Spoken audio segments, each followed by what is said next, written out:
तो कहानी की शुरुआत में मोटी को दिखाया जाता है जो सोच रहा है कि उसे मोटल में जाना चाहिए या नहीं। फिर उसने डिसाइड किया जाने का, और वहां पहुंचकर उसे पता चला कि उसकी बीवी अपने दोस्त टैड के साथ उसे चीट कर रही है। इस घटना के चलते मोटी ने अपनी बीवी एमी को छोड़ दिया और अब एमी इसी के घर में रह रही थी और मोटी शिफ्ट हो गया अपने लेक हाउस में, जहां वो एकदम अकेला था। मोटी बहुत दुखी था, साथ ही परेशान भी, क्योंकि हाल फिलहाल तो वो राइटर ब्लॉक से जूझ रहा था। दरअसल मोटी एक राइटर है और वो अपनी नोवेल पे काम कर रहा है। एंडिंग को लेके वो अटक गया कि क्या लिखा जाए। इसी को राइटर्स ब्लॉक कहते हैं। वो जल्द से जल्द डिवोर्स भी लेना चाहता था।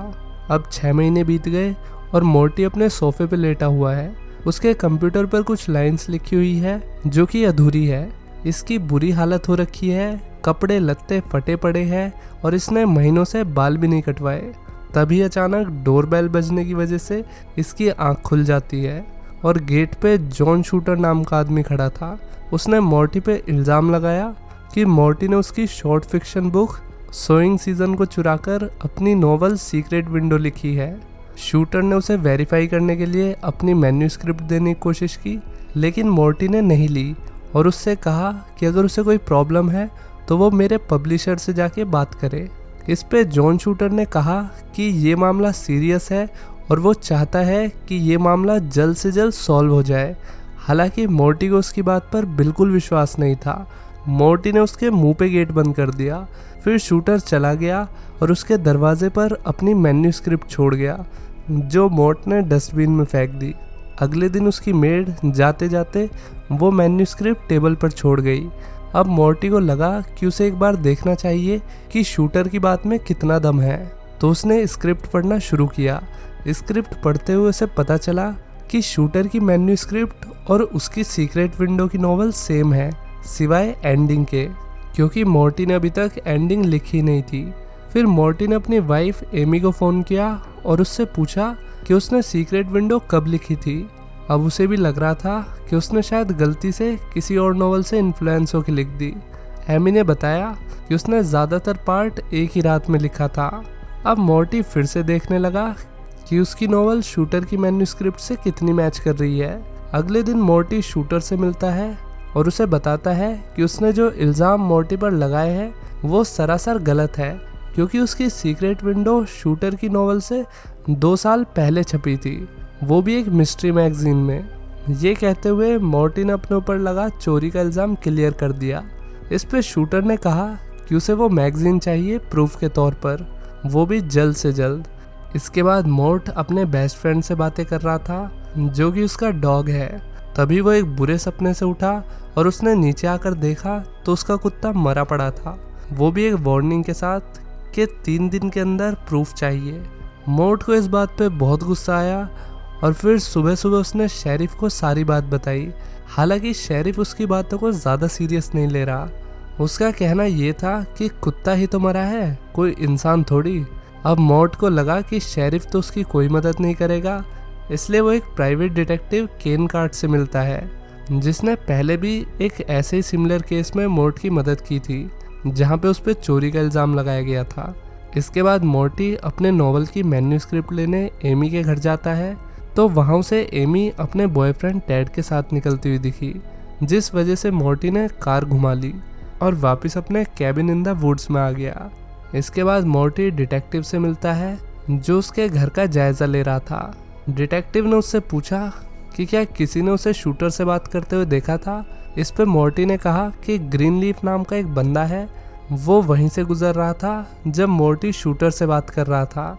इसके बाद रात में शूटर उससे मिलने आता है और उससे कहता है कि उसकी एंडिंग अलग है। शूटर ने उसे एंडिंग सेम करने के लिए कहा। शूटर की एंडिंग में प्रोटैगनिस्ट यानी कि कहानी का हीरो अपनी बीवी का मर्डर कर देता है।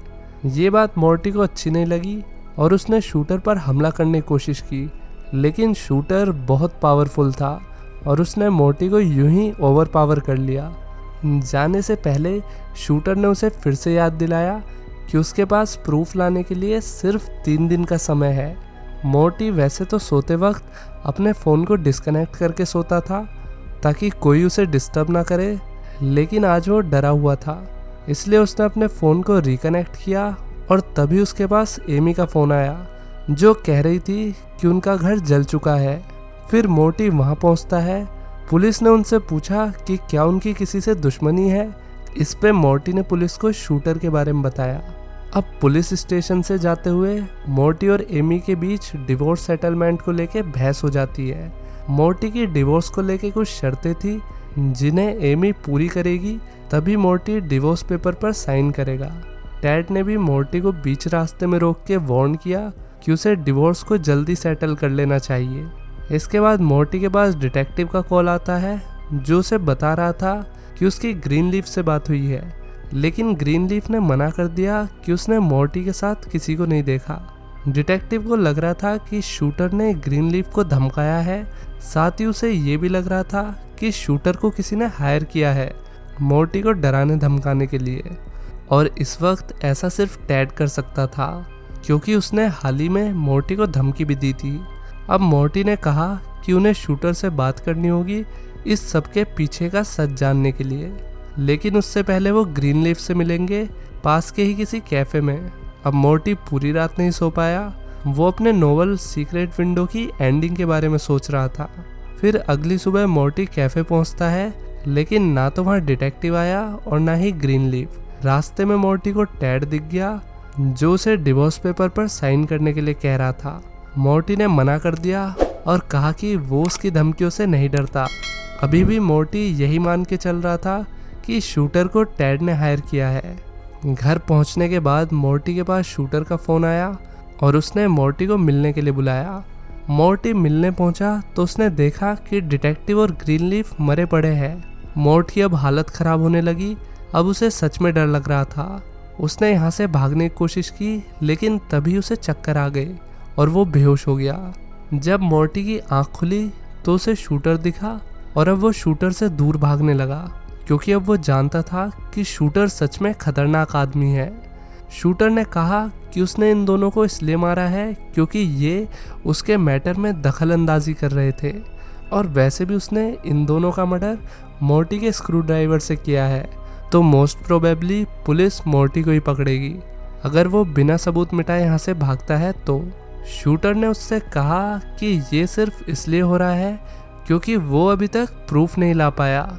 इस पे मोर्टी ने चिल्लाकर कहा कि वो पहले ही कह चुका है कि मैगजीन में उसकी कहानी पहले छपी थी और वो मैगजीन आज शाम तक आएगी। दरअसल डिटेक्टिव ने उस मैगजीन की सेकंड कॉपी ढूंढ ली थी और उसने पोस्ट के जरिए वो मोर्टी तक भिजवा दी थी। अब मोर्ट ने अपना स्क्रू ड्राइवर निकाला और बॉडीज के साथ ही कार को पहाड़ी से नीचे फेंक दिया। एमी ने फिर मोर्टी को फ़ोन किया और उससे उनकी शादी के बारे में बात की। उसने बताया कि मोर्ट हमेशा अपने काम में बिजी रहता था और जो प्यार और केयर उसे मोर्ट से चाहिए थी वो उसे टैड से मिलने लगी, इसलिए शायद उससे इतनी बड़ी गलती हो गई और उसने मोर्ट को चीट कर दिया। मोर्ट काफ़ी जल्दी में था क्योंकि उसे मैगजीन लेने के लिए जल्द से जल्द पोस्ट ऑफिस में पहुंचना था। फिर उसने एमी पर चिल्लाकर कहा कि अगर वो उनके बीच की दिक्कतों को सही करना चाहती थी तो उसे चीट नहीं करना चाहिए था। ये कहते हुए मोर्टी ने फ़ोन को पटक दिया और पोस्ट ऑफिस के लिए निकल गया। इधर एमी मोर्ट से मिलने के लिए तैयार होने लगी ताकि वो अपने डिवोर्स को फाइनल कर सके। जब मोर्ट मैगजीन वाला पैकेज लेके पोस्ट ऑफिस से आया तो उसने देखा कि ये तो पहले से खुला हुआ है। जिन पेजेस पर उसकी स्टोरी लिखी हुई थी वे पेज पहले ही फाड़ दिए गए थे। मोर्ट ने फिर शूटर की हैट देखी और पहन ली। फिर वो खुद से बात करने लगा। वो समझने की कोशिश कर रहा था कि आखिर यहाँ पर चल क्या रहा है। फिर उसने गुस्से में एक ऑब्जेक्ट उठाया और दीवार पे देके मारा, जिससे दीवार में तरेड़ आ गई, यहाँ तक कि पूरे घर में ही तरेड़ आ गई। फिर जब उसने शीशे में देखा तो वो ये देखकर हैरान रह गया कि शीशे में उसके सर का पीछे का हिस्सा दिख रहा था। फिर उसे फ्लैशबैक्स आने लगे जब उसने एमी के घर में आग लगाई थी। डिटेक्टिव और ग्रीनलीफ को भी इसने खुद ही मारा था। धीरे धीरे मोर्ट को समझ आने लगा कि शूटर उसी के अंदर की आवाज़ है, एक बनाया हुआ कैरेक्टर जो हकीकत बन गया उसके डिसोसिएटिव डिसऑर्डर के चलते, या जिसे हम स्प्लिट पर्सनैलिटी के नाम से भी जानते हैं। ये पर्सनैलिटी बिना जाने उसने इसलिए क्रिएट कर ली ताकि वो ऐसे काम को अंजाम दे सके जो मोर्टी नहीं कर सकता, जैसे कि अपने डॉगी, ग्रीनलीफ और डिटेक्टिव को मारना, एमी का घर जलाना। फिर शूटर यहाँ पर आ गया और उसने अपना आखिरी प्लान बताया, जो कि उसका मेन प्लान था, कहानी की एंडिंग को ठीक करना। मोर्ट के दिमाग पर अब शूटर ने पूरी तरीके से कब्जा कर लिया था। तभी यहाँ एमी आ गई और उसने देखा कि सब कुछ बिखरा पड़ा है और वहाँ दारू भी रखी हुई थी। तो उसने सोचा कि शायद मोर्ट पी के कहीं पड़ा होगा। फिर वो ऊपर गई तो वहाँ उसने नोटिस किया कि टेबल पर शूटर शूटर लिखा हुआ था। वो हर जगह लिखा हुआ है, दीवार, फर्नीचर, सब जगह। अब मोर्ट यहाँ पर आ गया शूटर की हैट पहने हुए। यहाँ पर हम देख सकते हैं कि शूटर असल में शूट हर है। एमी उसके इरादे समझ गई, लेकिन फिर भी वो उससे शांति से बात करने की कोशिश कर रही थी। मोर्ट ने उससे कहा कि मोर्ट मर चुका है और उसने तभी सिजर निकाल ली। लड़की ने भागने की कोशिश की, वो निकल ही गई थी यहाँ से, लेकिन शूटर ने उसे पकड़ लिया और उसके पैर में कैंची घुसा दी। फिर उसने बैकयार्ड से भागने की कोशिश की, लेकिन वहाँ पे उसका सिर पत्थर से टकरा गया। अब मोर्ट उसे मारने ही वाला था कि तभी वहाँ टैड आ गया। मोर्ट ने फिर टैड का इंतज़ार किया और शवल से उसे बेहोश कर दिया। एमी भी पड़े पड़े ये सब देख रही थी। फिर उसने एमी को भी मार डाला और वो उसे मारते हुए अपने नोवेल की एंडिंग के बारे में बता रहा था। महीनों बाद मोर्ट अपने राइटर्स ब्लॉक से बाहर आ गया और उसका मूड भी अब काफ़ी बढ़िया था, लेकिन टाउन में सभी लोग उससे डरने लगे क्योंकि कई मिसिंग रिपोर्ट्स को उससे लिंक किया जा रहा था। लोग बाग उससे बात करने से बचते थे। फिर दिन के वक्त वहाँ शेरिफ आता है और उसने देखा कि मोर्ट के किचन में बहुत सारे कॉर्न रखे हुए हैं। मोर्ट ने फिर उसे ऊपर बुलाया। वो अपने नोवेल की एंडिंग पर काम कर रहा था। शेरिफ ने उसे इन्फॉर्म किया कि वो कई मर्डर्स में मेन सस्पेक्ट है। शेरिफ ने कहा कि बॉडीज कभी ना कभी तो मिल ही जाएंगी और फिर वो पकड़ा जाएगा। मोर्ट ने मुस्कुराकर कहा कि किसी भी कहानी में सबसे ज़्यादा अहमियत उसकी एंडिंग की होती है। उसने कहा कि किसी को भी बेकार एंडिंग नहीं पसंद और अब उसने अपने नोवेल की बेस्ट एंडिंग लिख दी थी। एमी और टैड की बॉडी बैकयार्ड में ही दफन थी कॉर्न के नीचे। तभी वो इतने कॉर्न खा रहा था क्योंकि उसमें सच में खून और पसीने की मेहनत थी। यहीं पर ये मूवी ख़त्म हो जाती है। दोस्तों, लाइफ में अपनी मेंटल हेल्थ पे हमेशा ध्यान देना चाहिए, क्योंकि अगर ब्रेन में कुछ भी गड़बड़ी हुई तो वो हमसे ऐसे काम करवा सकता है जो हम सोच भी नहीं सकते। मेंटल हेल्थ को ऑप्टिमाइज रखने की कुछ क्विक एंड इफ़ेक्टिव टिप्स: रात में सेम टाइम पर सोने की कोशिश करो और सुबह सेम टाइम पे उठने की, मतलब स्लीप साइकिल को फिक्स करो, जो कि मेंटल हेल्थ का सबसे स्ट्रॉन्ग पिलर है। उसके बाद मॉर्निंग में एक्सरसाइज, सनलाइट, वाटर इनटेक और हेल्दी खाना खाओ।